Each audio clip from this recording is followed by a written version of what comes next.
बॉलीवुड की इतनी talented actress जिन्होंने अपनी इतनी छोटी उम्र में इतना कुछ हासिल कर लिया था। आखिर ऐसा क्या हुआ कि वो 19 साल की उम्र में हम सबको छोड़कर चली गई? आज हम बात करेंगे दिव्या भारती के बारे में। Hi, this is Rupal and Parul. We are sisters, and you are watching The Mysteries. Divya Bharti was born on 25 Feb 1974 Mumbai. बचपन से ही वो बहुत ज़्यादा चुलबुली और बबली नेचर की थी और उनका इंटरेस्ट पढ़ाई में बहुत ही ज़्यादा कम था। वो एक्टिंग और डांसिंग में ज़्यादा इंटरेस्ट शो करती थी। लुक से भी वो बहुत ज़्यादा क्यूट और बिल्कुल डॉल जैसी थी। इसलिए उन्होंने 9th क्लास के बाद अपनी पढ़ाई छोड़कर फिल्मी करियर में आने का फैसला किया और उन्हें 1988 में अपनी पहली फिल्म भी मिली, गुनाहों का देवता। कहा जाता है कि अपने फादर के मना करने की वजह से दिव्या ने ये फिल्म छोड़ दी, बट एक्चुअल रीज़न तो अभी भी अननोन ही है। उसके बाद उनका रोल संगीता बिजलानी को दे दिया गया, जो कि उस टाइम सलमान खान को डेट कर रही थी।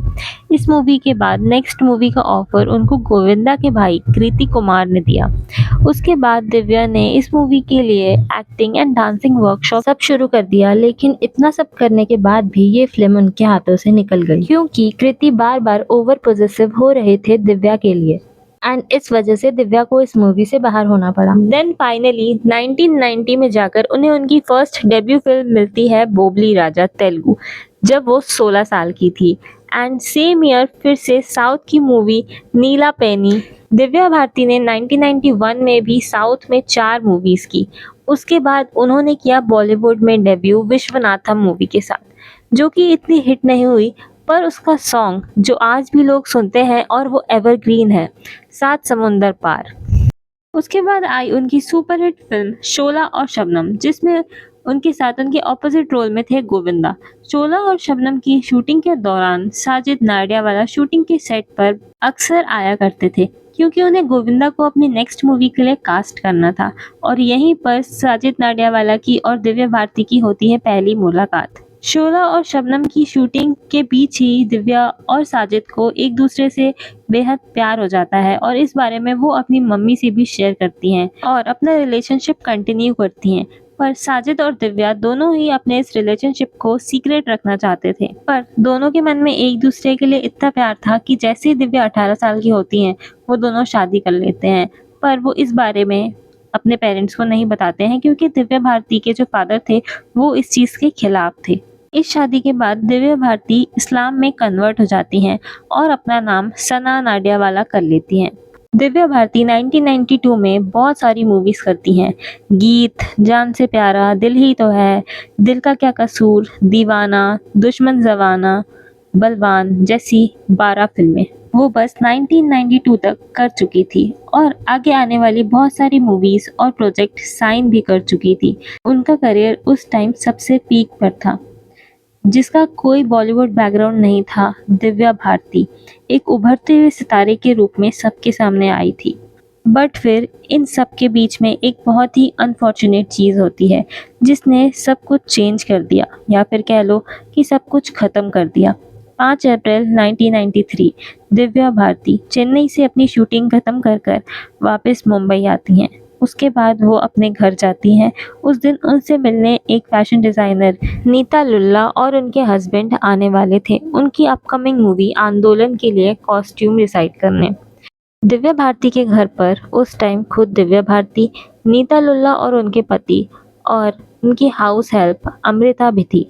नीता लुल्ला और उनके पति दिव्या भारती तीनों मिलकर ड्रिंक कर रहे थे।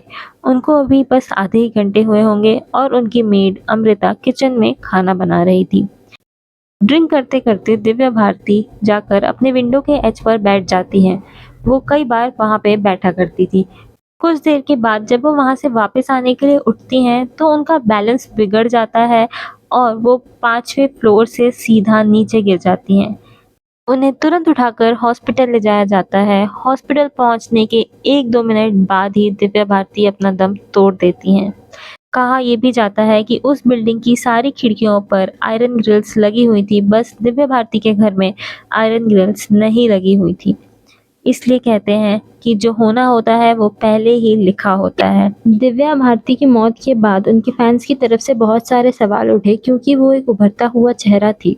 कम उम्र में उनने बहुत कुछ हासिल कर लिया था और कई लोगों की चहेती बन गई थी। कई सवाल साजिद नाडियावाला पर भी उठे। लोगों ने बोला कि ये एक मर्डर है, बट पुलिस ने सारी जांच करने के बाद इस केस को एक एक्सीडेंट बोलकर क्लोज कर दिया।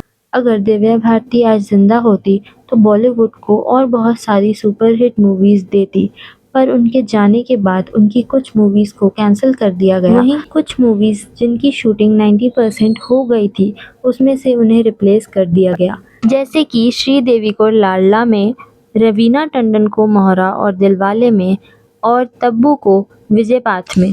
और उनकी 3 मूवीज जो उनकी डेथ के बाद रिलीज हुई वो थी रंग, शतरंज और थोली मुद्दू। दिव्या भारती की लास्ट मूवी जो उनके जीते जी रिलीज हुई थी वो थी क्षत्रिय। दिव्या भारती एक कमाल की एक्ट्रेस थी। उन्होंने अपने 3 साल की कैरियर में 21 मूवीज दी थी, वो भी इतनी कम उम्र में। एक 18 साल की लड़की जिसने अपनी एक्टिंग से पूरे बॉलीवुड में अपना नाम जमा लिया था, उसके लिए ये काफ़ी अनफॉर्चुनेट एंडिंग थी। इस बारे में आप क्या सोचते हैं? हमें कमेंट सेक्शन में अपनी राय ज़रूर बताइए। अभी के लिए बाय। अब हम आपको मिलेंगे ऐसे ही और स्टोरीज के साथ अगली वीडियो में।